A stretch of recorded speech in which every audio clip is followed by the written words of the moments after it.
Morning students, आज से मैं आपके लिए इंग्लिश ग्रामर के बेसिक रूल्स पढ़ाने जा रही हूँ। ये हमारा बेसिक रूल्स का फर्स्ट पार्ट है। इसमें हम आज से इंग्लिश के बेसिक रूल्स को पढ़ते हुए आगे तक इसके कॉम्प्लेक्शन तक हम जाएंगे। तो ये जो मैंने ग्रामर शुरू किया है ये सभी बच्चों के लिए है, चाहे वो इंग्लिश मीडियम स्कूल में पढ़ते हो या हिंदी मीडियम में हो या प्राइवेट में हो या गवर्नमेंट स्कूल में हो, सभी बच्चों के लिए ये यूजफुल रहेगा। तो हम आज से शुरू करेंगे basic rules of English grammar. सबसे पहले हमने जिस तरह हिंदी में देखा है कि क ख ग अ आ ई होते हैं, उसी तरह से इंग्लिश में ABCD होते हैं। अब इंग्लिश में जो अ आ ई होते हैं या क ख ग होते हैं, इन्हें हम कहते हैं, प्रत्येक को हम कहते हैं अक्षर, और इन अक्षरों के समूह को हम क्या कहते हैं? वर्णमाला। हिंदी में हम इन्हें क्या कहते हैं?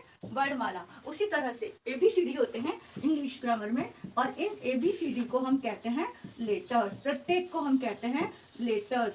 ये लेटर वो ये इसका वो मीनिंग नहीं है पत्र, है ना। ये लेटर का मीनिंग होता है अक्षर, अक्षर या वर्ण। और इन पूरे अक्षरों के लेटर्स के ग्रुप को हम कहते हैं अल्फाबेट्स। इन्हें क्या कहते हैं?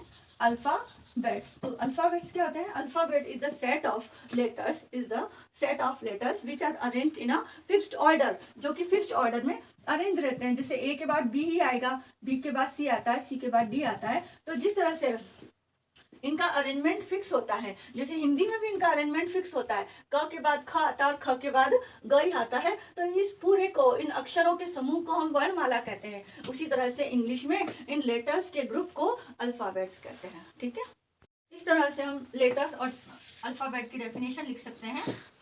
Letter, it is the smallest unit, it is the smallest unit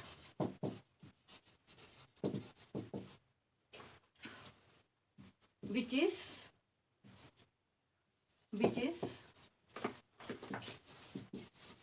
used for English writing, जिसका यूज हम इंग्लिश राइटिंग में करते हैं। यह एक स्मॉलेस्ट यूनिट है,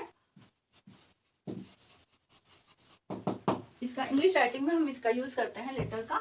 और इसी तरह से अल्फाबेट की डेफिनेशन भी हम लिख सकते हैं। अल्फाबेट क्या होते हैं? It is the set of letters और ग्रुप ऑफ लेटर्स। ये क्या है? ग्रुप, लेटर्स के सेट हैं या ग्रुप है। Group of letters arranged in a proper order, arranged in a proper order, जो कि प्रॉपर ऑर्डर में अरेंज रहते हैं। लेटर्स क्या होते हैं? किसी भी इंग्लिश राइटिंग में, चाहे आप ऐसे लिखो, स्टोरी लिखो या कोई कॉम्प्रिहेंसिव पैसेज लिखो, उसमें इंग्लिश लेटर एक स्मॉलेस्ट यूनिट है, क्योंकि एक लेटर से या दो लेटर से मिलकर वर्ड्स बनते हैं और वर्ड्स से मिलकर सेंटेंस बनते हैं, और सेंटेंस से हम कोई ऐसे या स्टोरी लिख सकते हैं। और अल्फाबेट्स क्या होते हैं? ये सेट ऑफ लेटर्स हैं, पूरे ABCD के जो ग्रुप है, जो कि प्रॉपर ऑर्डर में अरेंज है, तो उन्हें हम अल्फाबेट कहते हैं। It is the set of letters और group of letters which are arranged in a proper order. ठीक है, यहाँ पर आ जाएगा which are arranged in a proper order. In English language there are 26 alphabets. English language में 26 alphabets होते हैं, और इन 26 alphabets को हम फिर 2 categories में डिवाइड कर सकते हैं, जैसे vowels and consonants. 26 alphabets. Out of 26 alphabets there are 5 vowels and rest of the letters are consonants, means 21 consonants. There are 5 vowels and 21 consonants. These 5 vowels are A, E, I, O, U, and others are consonants, जैसे कि B, C, D से लेकर के Z तक जो भी बचे हुए हैं वो सारे क्या हैं? कॉन्सोनेंट्स हैं। और ये 5 को हम क्या कहते हैं? वोवेल्स कहते हैं। अब क्या कारण है कि हमने इन 5 लेटर्स को अलग रखा है और बाकी सबको अलग रखा है? ये वोवेल्स क्या होते हैं? इन्हें हमने कैटेगरीज में क्यों डिवाइड किया है? तो वोवेल्स क्या होते हैं उसकी डेफिनेशन मैंने यहाँ पर लिखती है। Sound produced independently. वोवेल्स क्या होते हैं? वो साउंड्स होते हैं इंग्लिश ग्रामर के, इंग्लिश लैंग्वेज के वो साउंड्स होते हैं जो इंडिपेंडेंटली बोले जाते हैं, जबकि कॉन्सोनेंट्स वो साउंड्स होते हैं जो कि वोवेल्स की हेल्प से बोले जाते हैं।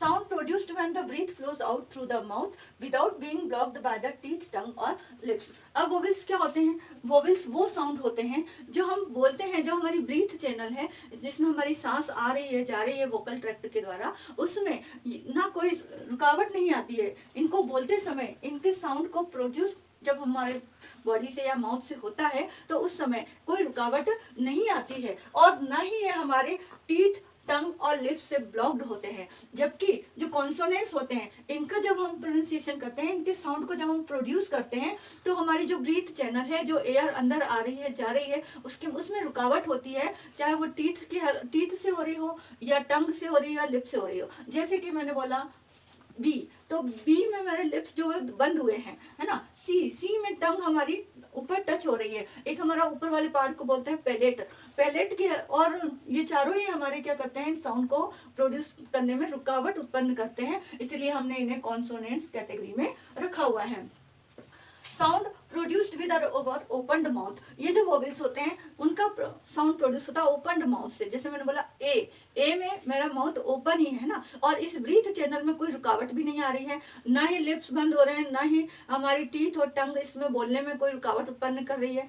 तो ये जो साउंड प्रोड्यूस होते हैं इसीलिए उन्हें हम किस कैटेगरी में रख दिया, हमने इन्हें वोवेल्स में रख दिया है, जिनमें इन साउंड को प्रोड्यूस करते समय हमारे वोकल ट्रैक्ट में, हमारी ब्रीथ चैनल में कोई रुकावट उत्पन्न नहीं होती है। Sound produced with our opened mouth permitting the air to flow through it, इनका साउंड प्रोड्यूस करते समय एयर को परमिशन होती है अंदर आने और जाने में।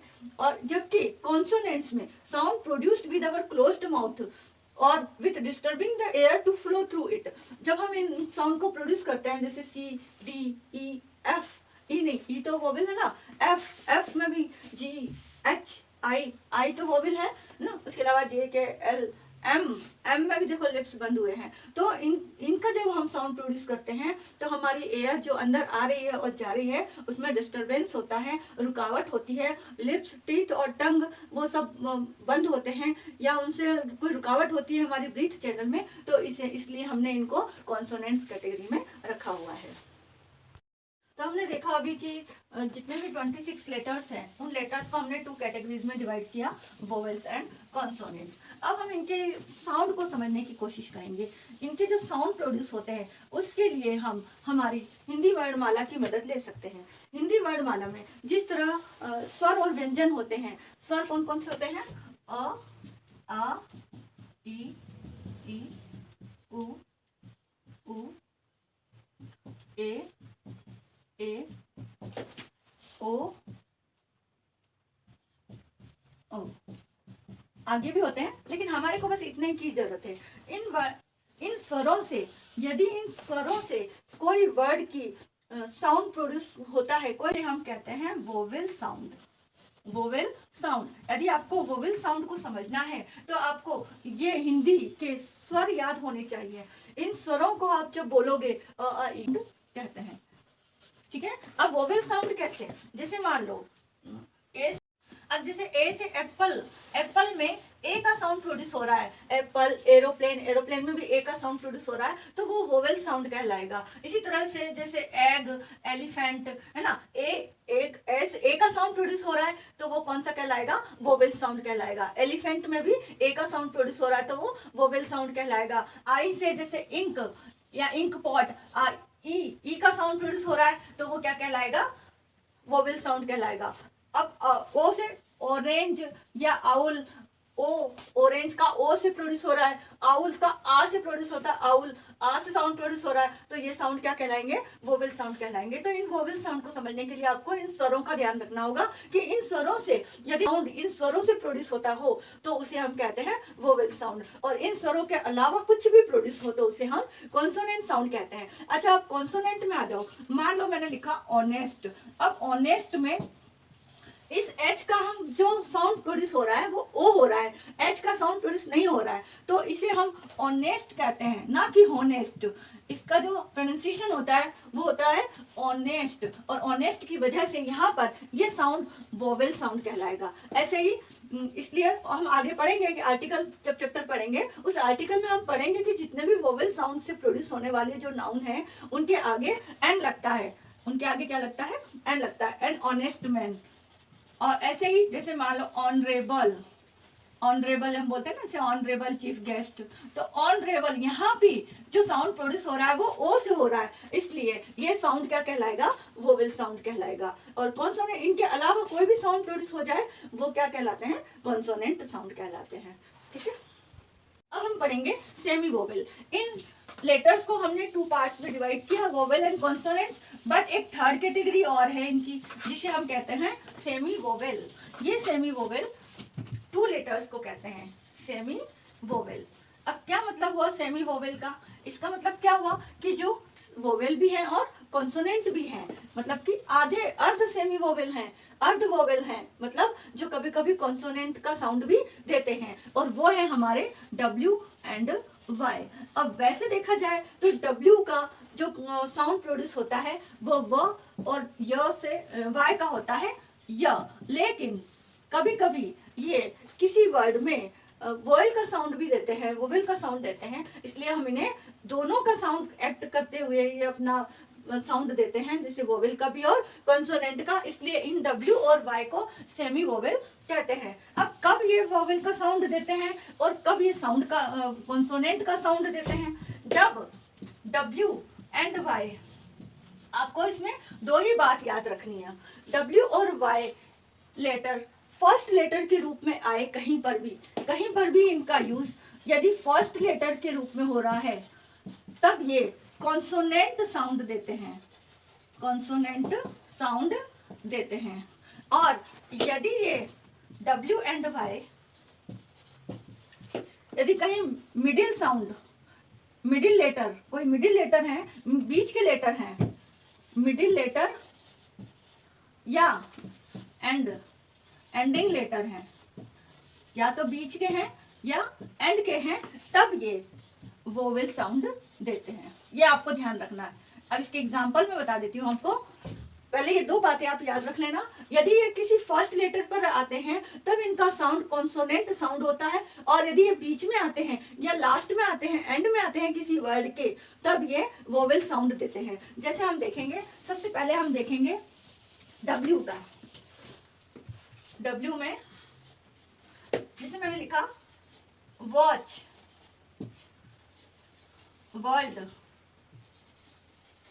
वेट, व्हाट, भाई, यहाँ पर देखो इसका जो साउंड प्रोड्यूस हो रहा है वो व से हो रहा है। Watch, world, wet, what, what में आधा व आ रहा है, हार्ट, व्हाट, और भाई इसमें भी आधा व आ रहा है ना। तो इनका जो साउंड प्रोड्यूस हो रहा है वो व से हो रहा है, इसलिए यहाँ पर ये जो साउंड कहलाएगा इन W का वो कॉन्सोनेंट साउंड कहलाएगा, कॉन्सोनेंट साउंड कहलाएगा। लेकिन यदि ये बीच में आते हैं या लास्ट में आते हैं, जैसे फ्लावर, अब फ्लावर में फ्लावर नहीं बोलते हैं, इसको बोलते हैं फ्लावर, फ्लावर। तो फ्लावर में यहाँ पर इसका जो साउंड प्रोड्यूस हो रहा है इस W का वो अ हो रहा है। क्या हो रहा है? फ्लावर, फ्लावर, है ना। उसी तरीके से जैसे क्रो, अब क्रो में जो साउंड प्रोड्यूस हो रहा है वो ओ का हो रहा है। फ्लो, फ्लो में भी ओ का हो रहा है। इस तरह से ये जो साउंड प्रोड्यूस होते हैं यदि लास्ट में है या बीच में है तो ये साउंड देते हैं वोवेल साउंड, वोवेल साउंड।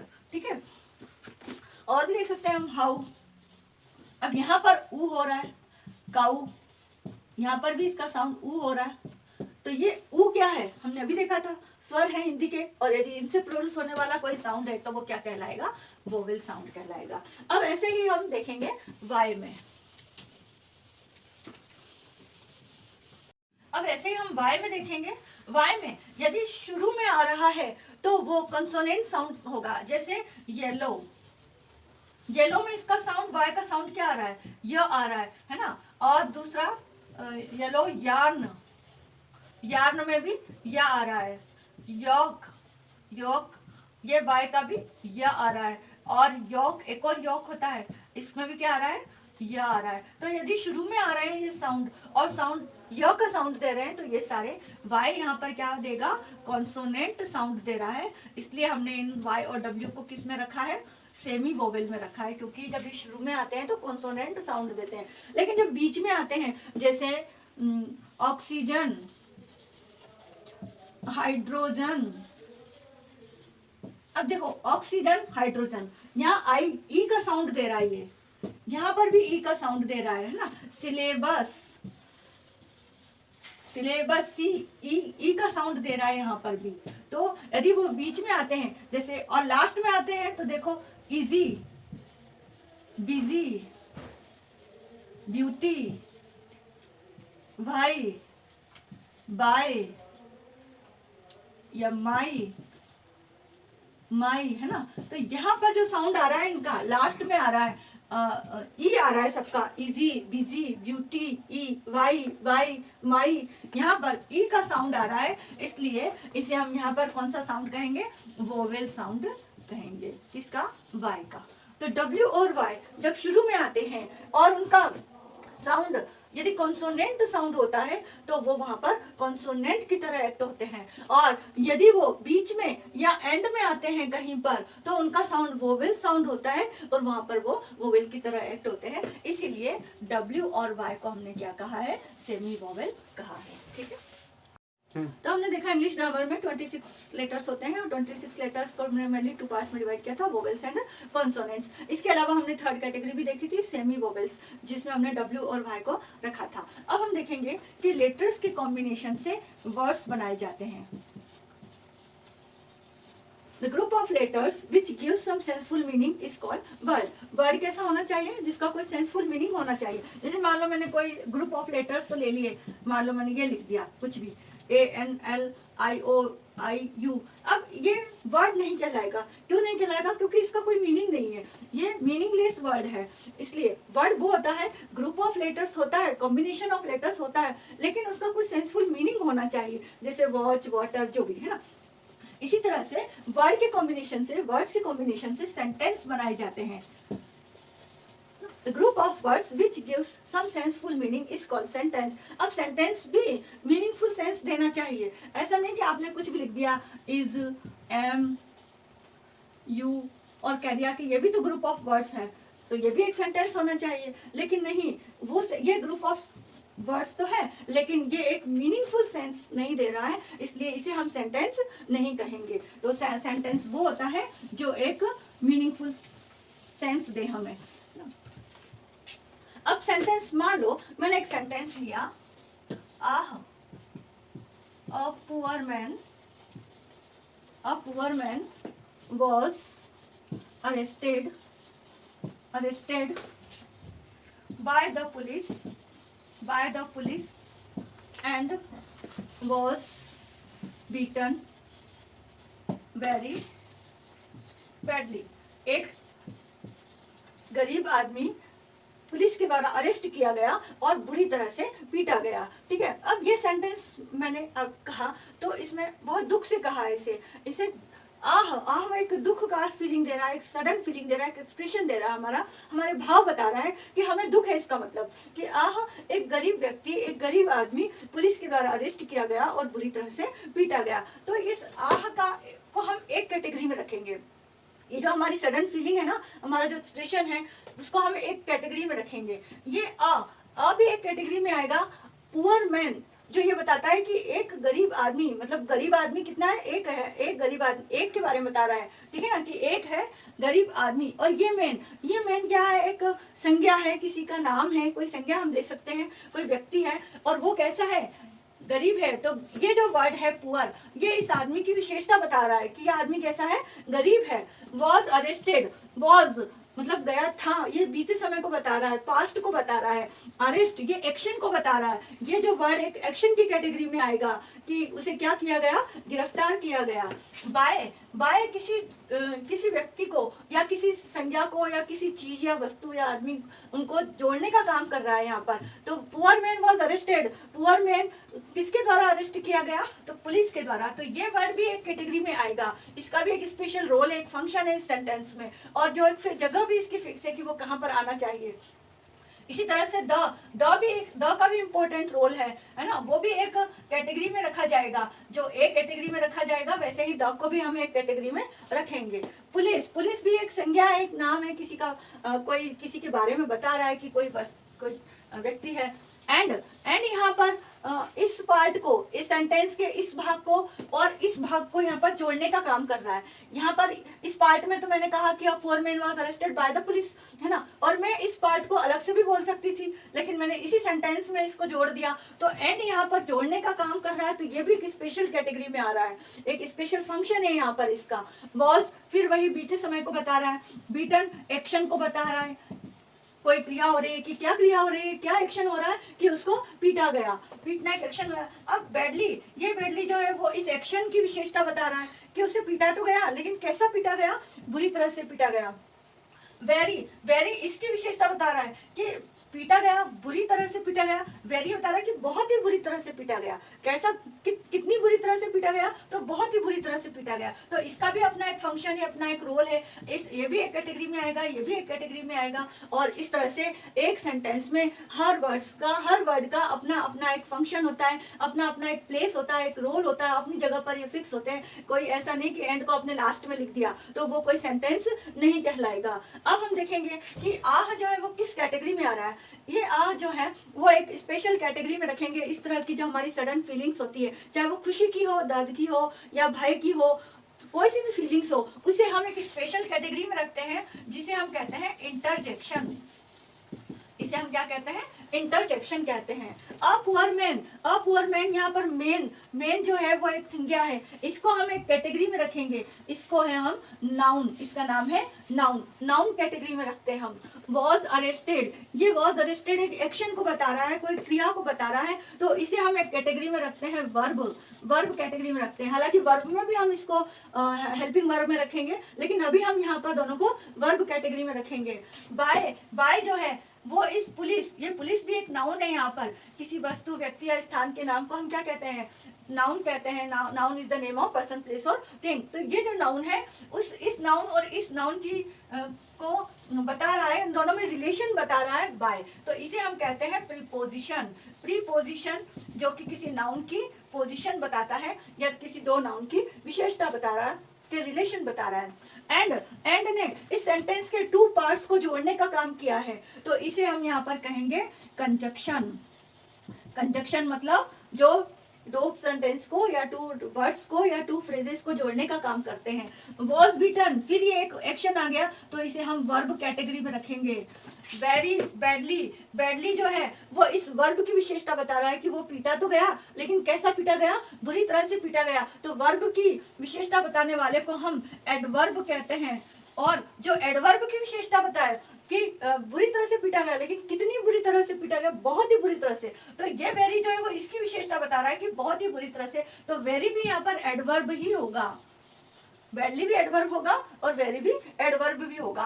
तो ये जो सेंटेंस है वो हमें एक मीनिंगफुल सेंस दे रहा है, और इसमें हर वर्ड्स का अपना अपना एक फंक्शन है, अपना एक रोल है, और हर वर्ड अपनी अपनी जगह पर व्यवस्थित है। इनका जो सीक्वेंस है, जो अरेंजमेंट है, वो भी ग्रामर रूल्स के अकॉर्डिंग होता है। इसलिए हम इन सब को parts of speech, in categories को जो हमने इस स्पीच के अंतर्गत देखी है, इन कैटेगरीज को हम कहते हैं पार्ट्स ऑफ स्पीच। तो अब हम पढ़ेंगे इन पार्ट्स ऑफ स्पीच के बारे में कि नाउन किसे कहते हैं, प्रोनाउन किसे कहते हैं, कंजक्शन किसे कहते हैं, वर्ब किसे कहते हैं, एडवर्ब किसे कहते हैं, इनके कौन कौन से टाइप्स होते हैं, वो सब हम अब डिटेल में पढ़ेंगे। तो किसी सेंटेंस में आपने देखा कि इस तरह से ये पार्ट्स होते हैं और इन्हें हम कहते हैं पार्ट्स ऑफ स्पीच।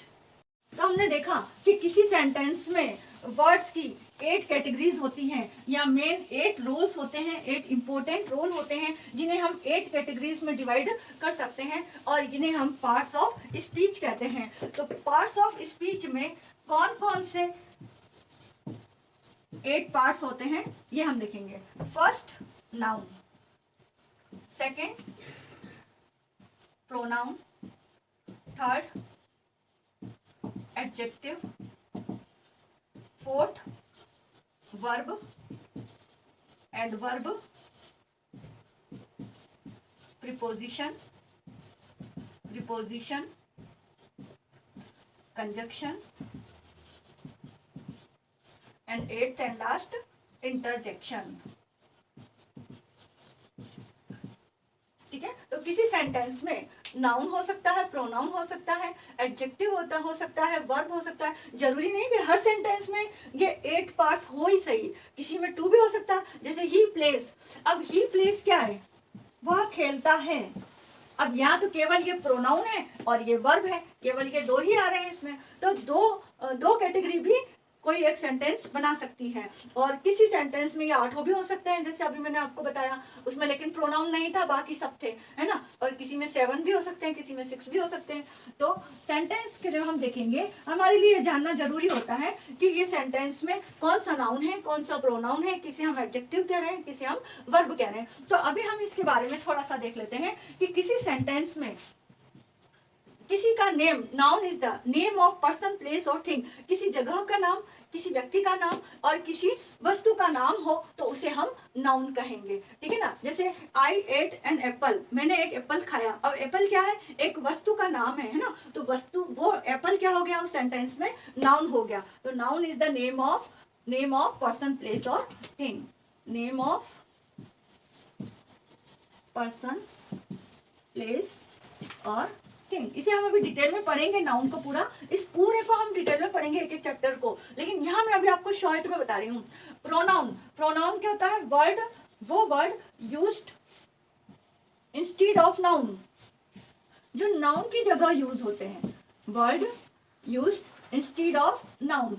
जैसे मैंने कहा कि Ram is a naughty boy but he is an intelligent boy, है ना। मैंने तो अब Ram is a naughty boy कह दिया, और अगले सेंटेंस में मैं उसको बता रही हूँ अगले पार्ट में, तो बार बार राम राम तो नहीं कहेंगे ना, तो उसकी जगह मैंने क्या लिख दिया, ही लिख दिया। तो ही, शी, इट, दे, ये सब क्या है, प्रोनाउन कहलाते हैं, जो नाउन की जगह यूज किए जाते हैं। Adjective, adjective word used which qualifies the noun, जो कि किसी नाउन को क्वालिफाई करते हो, क्वालिफाई द नाउन, किसी नाउन की विशेषता बताते हो। जैसे अभी बताया था मैंने पुअर मैन, तो वो मैन कैसा था, पुअर था, है ना। इसी तरह नॉटी बॉय, बॉय कैसा है, नॉटी है ना। इंटेलिजेंट बॉय, बॉय कैसा है, इंटेलिजेंट है। तो इस तरह से किसी नाउन की विशेषता बताने वाले को एडजेक्टिव कहा जाता है, जिसे हम डिटेल में आगे पढ़ेंगे।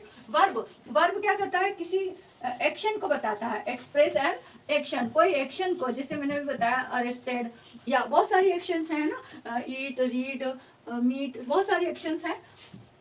एडवर्ब, एडवर्ब जो वर्ब की विशेषता बताते हैं, जैसे ही ड्राइव्स कार स्लोली, अब वो ड्राइव करता है कार कैसी, स्लोली, तो स्लोली क्या हो गया, एक वर्ब की विशेषता बता रहा है कि वो धीरे चलाता है ना। तो क्वालिफाई, क्या कर, क्वालिफाई द वर्ब, ये वर्ब की विशेषता बताने वाले को एडवर्ब कहते हैं। प्रीपोजिशन, प्रीपोजिशन जो कि किस नाउन की पोजीशन को बताते हैं, या किसी दो नाउन की रिलेशन को बताते हैं। तो पोजीशन ऑफ नाउन आप कह सकते हो यहाँ पर कि नाउन क्या है, किसी पोजीशन को, प्रीपोजिशन क्या है, जो किसी नाउन की पोजीशन को बताते हैं, पोजीशन ऑफ नाउन, या दो नाउन के रिलेशन को बताते हैं। जैसे a book is kept on the table, एक किताब टेबल के ऊपर रखी हुई है, तो ऊपर रखी हुई है तो टेबल और बुक दोनों का रिलेशन बता रहा है कौन, प्रीपोजिशन। ऑन क्या है वहां पर, प्रीपोजिशन है।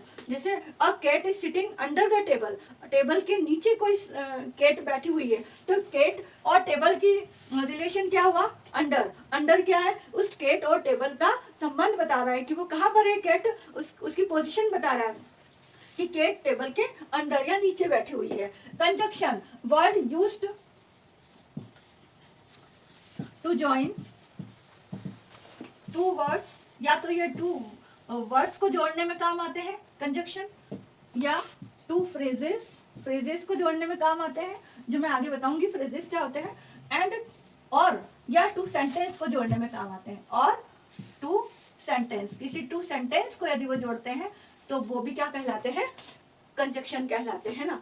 और interjection, express some sudden feeling, express some sudden feeling और इमोशंस, जो फीलिंग्स और इमोशंस को बताते हैं, फीलिंग्स और इमोशंस जो हमारे भाव बताते हैं अंदर से। जैसे hurray, I have won the match, है ना, हुर्रे क्या हो गया, एक सडन फीलिंग हो गई हमारी खुशी में, जो हमारे मुंह से जो वर्ड्स निकल जाते हैं, है ना, उन्हें हम कहते हैं इंटरजेक्शन, फीलिंग्स और इमोशंस। तो ये थोड़ा सा मैंने आपको इंट्रोडक्शन दिया है इनके बारे में कि पार्ट्स ऑफ स्पीच को मेनली हम 8 पार्ट्स में डिवाइड किया हुआ है। और अब हम डिटेल में पढ़ेंगे नाउन के बारे में। अब हम पढ़ेंगे नाउन के बारे में। नाउन आप लोगों ने बचपन से पढ़ते आ रहे हो, noun is the name of person place और थिंग। लेकिन अब हम इसमें 3 वर्ड्स और जोड़ेंगे। Noun is the name of person place thing quality condition and action. मतलब कि सभी व्यक्तियों के जो नाम हैं, जगहों के नाम, वस्तुओं के नाम, उसके अलावा क्वालिटी गुणों के नाम भी नाउन की कैटेगरी में आते हैं। कंडीशन कोई दशा या अवस्था के नेम भी नाउन की कैटेगरी में आते हैं। कोई एक्शन के नेम भी नाउन की कैटेगरी में आएंगे, वो अभी हम आगे देखेंगे। एक्शन जैसे जजमेंट, मूवमेंट, लाफ्टर। अब लाफ्टर क्या है, जैसे हम हंस रहे हैं तो हंसना भी क्या है, एक एक्शन है। और एक्शन का हमने उस वर्ब को, लाफ को हमने किस में चेंज कर रखा है, लाफ्टर में। तो लाफ्टर एक एक्शन नाउन हुआ है। इसी तरह थेफ्ट, थीफ चोर होता है और थेफ्ट मतलब चोरी। तो चोरी यहाँ पर क्या हो गया, एक नाउन हो गया कि थेफ्ट इज नॉट गुड, है ना, या थेफ्ट इज अ क्राइम। तो ये एक चोरी, तो ये एक्शन है और जिसे हमने नाउन में कन्वर्ट किया हुआ है। तो अब हम देखेंगे नाउन के टाइप्स। नाउन कितने टाइप्स के होते हैं? नाउन 5 टाइप्स के होते हैं। Common noun, proper noun, collective noun, material noun and abstract noun. Common noun किसे कहते हैं? Common to any person place और थिंग और ऑफ द सेम काइंड। जो सेम काइंड की वस्तुएं, चीज या व्यक्ति होते हैं, जो सेम टाइप के होते हैं, उनको जब हम कॉमन नेम देते हैं, जैसे मैन। अब सभी मैन, सारे आदमी इस मैन कैटेगरी में आते हैं, तो मैन वर्ड क्या हो गया, कॉमन नाउन हो गया। वुमेन, वुमेन भी क्या है, सारी लेडीज, सारी औरतें एक वुमेन कैटेगरी में आती हैं, तो वुमेन एक कॉमन वर्ड हो गया, कॉमन नाउन हो गया। इसी तरह से बॉय, बॉय भी सारे जितने लड़के हैं वो सब एक कॉमन कैटेगरी में आ रहे हैं, बॉय, तो वो बॉय एक कॉमन नाउन हो जाता है। गर्ल, इसी तरह से बुक, बुक भी हम किसी एक पर्टिकुलर बुक की बात नहीं कर रहे हैं, जितनी भी बुक है वो एक कॉमन कैटेगरी में आती है, तो बुक क्या हो गई, एक कॉमन नाउन हो गया। मैन, काऊ, अब सभी काऊ एक, सभी काऊ के बारे में बात की जा रही है, एक कॉमन नाउन, सेम काइंड की है, ये सेम है, एक जैसी है, तो वो किस कैटेगरी में आ जाएगा, कॉमन नाउन में आ जाएगा। टाउन, विलेज, हम किसी पर्टिकुलर टाउन की या विलेज की या सिटी की बात नहीं कर रहे हैं, हम कॉमन सेम काइंड के विलेज की गांव है, तो वो विलेज क्या हो जाएगा, कॉमन नाउन में आ जाते हैं। Pen, table, chair, parrot, bird, river, river भी किसी पर्टिकुलर की बात ना करके यदि सभी रिवर की एक कैटेगरी में हमने रखा हुआ है, तो वो एक कॉमन नाउन के बारे में बताता है। प्रॉपर नाउन, प्रॉपर नाउन में जब वो किसी पर्टिकुलर व्यक्ति, पर्सन और पर्सन प्लेस और थिंग का नाम बताए, पर्सनल नेम हो किसी का या पर्टिकुलर की बात की जाए, तो उसे हम प्रॉपर नाउन में रखते हैं। जैसे पर्सन में हमने जैसे राम, श्याम, राहुल, रोहन, सोहन, मोहन, ये सब क्या है, पर्टिकुलर नेम है बॉयज के, तो वो प्रॉपर नाउन में आ जाएंगे। ऐसे ही गर्ल्स के नेम है सीता, गीता, राधिका, टीना, नविता, सविता, तो ये सब भी क्या हो जाएंगे, प्रॉपर नाउन में आएंगे। रिवर, अब रिवर हमने लिया था कॉमन नाउन में, क्योंकि हम एक रिवर मतलब कि कॉमन रिवर की बात कर रहे हैं। जैसे मैंने कहा कि harmful chemical from industry is going to river. अब मैंने किसी रिवर का नेम नहीं बताया, पर्टिकुलर रिवर किस रिवर में जा रहे हैं, बस एक कॉमन नेम बताया है कि किसी रिवर में जा रहे हैं, तो रिवर तो कॉमन नाउन हो जाता है। लेकिन यदि हम रिवर का नाम बता दें, गंगा, यमुना, है ना, कावेरी, कृष्णा, कोई भी नाम बता दे, शिप्रा, चंबल, तो ये जो नेम, पर्टिकुलर नेम है, वो प्रॉपर नाउन में आ जाएंगे। जैसे मैंने कहा Ganga is a Holi river, अब गंगा जो नेम आया है वहां पर वो एक पर्टिकुलर नेम आया है, तो यहाँ पर गंगा क्या हो गई, प्रॉपर नाउन हो गई। यमुना, यमुना इज इन आगरा, तो यमुना एक पर्टिकुलर रिवर का नेम हो गया।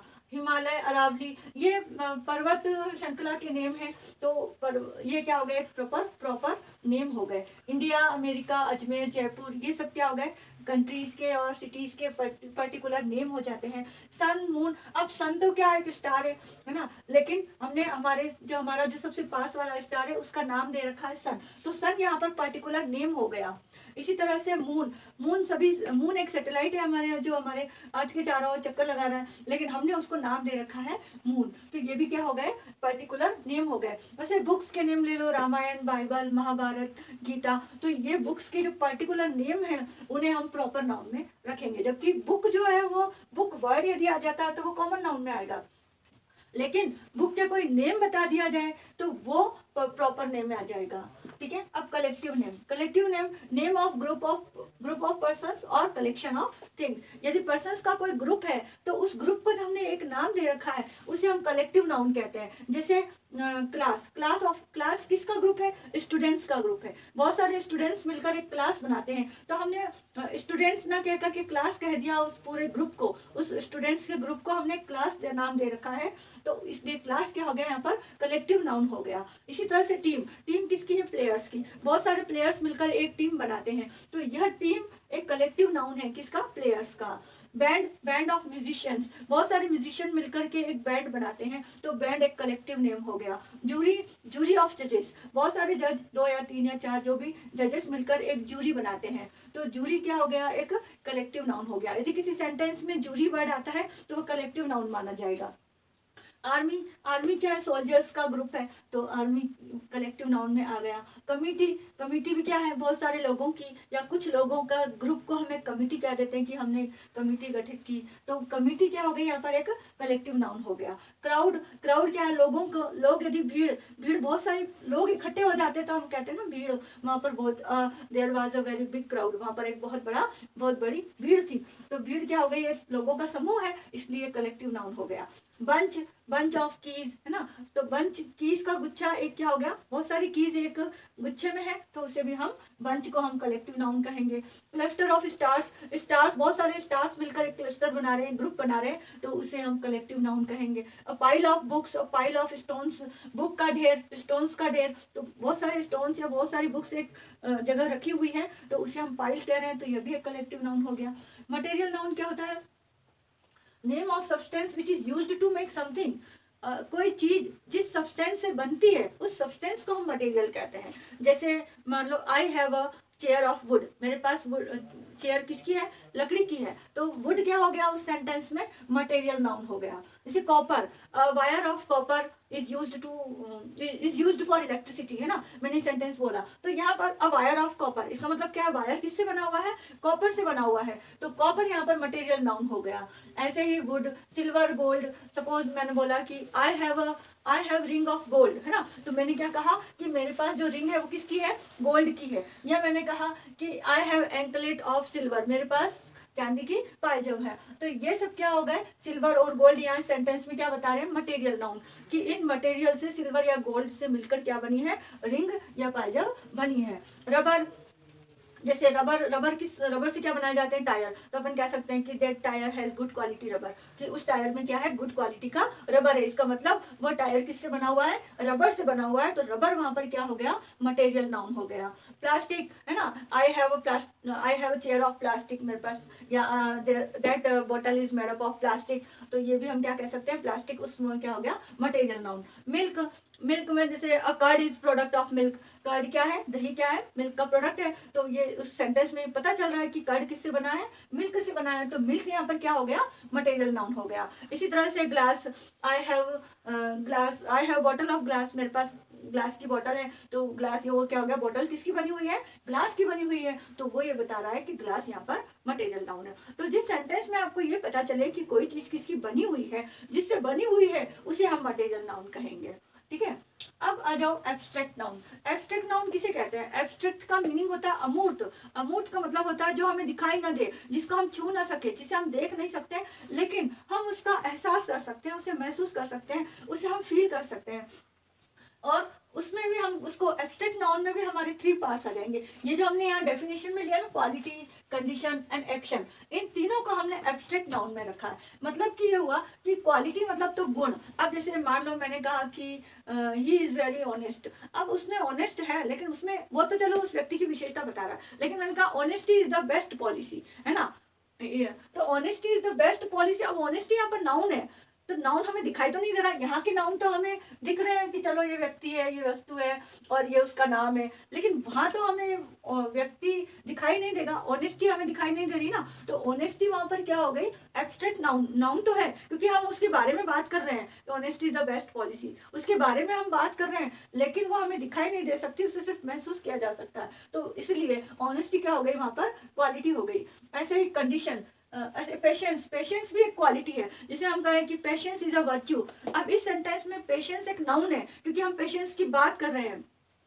तो पेशेंस क्या है? एक गुण है, एक अच्छा गुण है, तो पेशेंस इज अ वर्च्यू। यहाँ पर पेशेंस नाउन तो है, तो नाउन कौन सी कैटेगरी का नाउन है? वो एब्स्ट्रैक्ट नाउन है, और एब्स्ट्रैक्ट में भी वो क्या बता रहा है? क्वालिटी बता रहा है। इसी तरह से ब्रेवरी, ब्रेवरी भी एक क्या है, एब्स्ट्रैक्ट। अब बहादुरी, बहादुरी किसी व्यक्ति में है तो वो दिखाई थोड़ी देती है, हम उसे छू थोड़ी ना सकते हैं, लेकिन उसे देखा जा सकता है, उसे महसूस किया जा सकता है कि हाँ भाई ये व्यक्ति बहुत ही बोल्ड है या ब्रेव है। तो ब्रेवरी वर्ड यदि है तो वो नाउन है, क्योंकि जैसे मान लो मैंने कहा bravery gives no fear, bravery हमें कोई डर नहीं देता है। तो ब्रेवरी के बारे में बात चल रही है, ब्रेवरी को वहां पर एक नाउन माना जा रहा है, एक नाउन है, तो ब्रेवरी यहाँ पर क्या हो गई, एक एब्स्ट्रैक्ट नाउन हुई। इसी तरह से चाइल्डहुड, चाइल्डहुड एक कंडीशन है, एक दशा है, एक अवस्था है। जितने भी बॉयहुड, चाइल्डहुड, मैनहुड, वुमेनहुड, ये जितने भी हैं वो सब एक दशा है हमारी, है ना। जैसे कि childhood is the good condition of every man and women, सभी के लिए चाइल्डहुड क्या होता है, बहुत अच्छी दशा होती है, बहुत अच्छी कंडीशन होती है, क्योंकि उसमें हमारे पास कोई रिस्पॉन्सिबिलिटीज नहीं होती है ना। तो चाइल्डहुड एक दशा है।